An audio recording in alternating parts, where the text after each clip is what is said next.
Hey there, cats and kittens. This week's movie review is Transformers: Dark of the Moon, a Paramount Pictures film. It's directed by Michael Bay and it stars Shia LeBeouf as Sam Witwicky, Rosie Huntington Whitley as Carly, Josh Duhamel as Lennox, John Turturro as Simmons, Tyrese Gibson as Epps, Patrick Dempsey as Dylan, and Frances McDormand as Meering. The story is this. To begin with, the Transformers. The Autobots have been on Earth now helping the United States military on covert missions.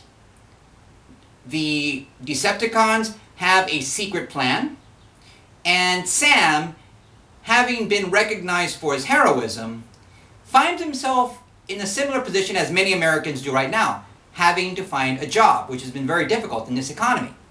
Now, the Decepticons, though, have an amazing plan which, through a shocking twist, allows them to run the show and put the Autobots on the outs.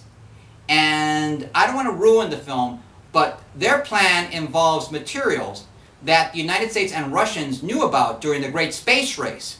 Materials found on an Autobot ship, the Ark.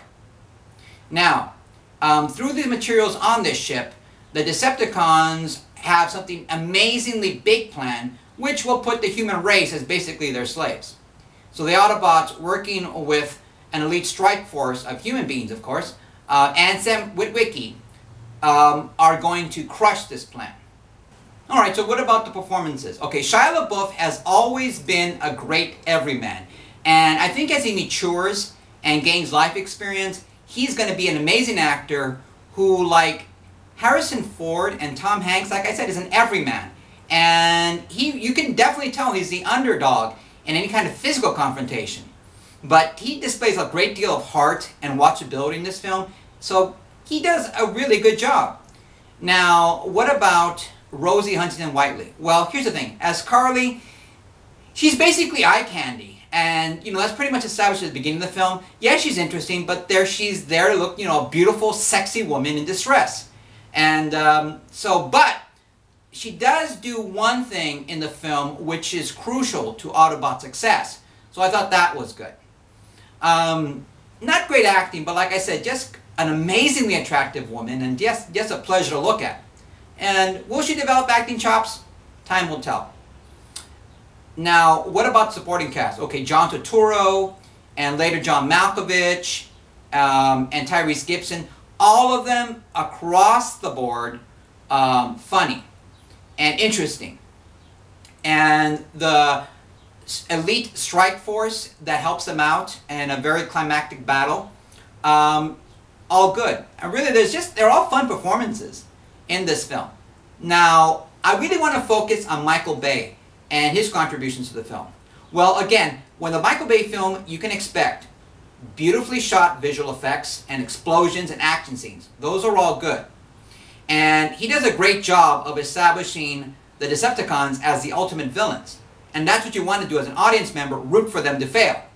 And so they're despicable villains, so kudos to Michael Bay on that. And like I said, his wonderfully shot action sequences and the visual effects, and really you can see why our military would really be the underdogs against the much superior Decepticon technology.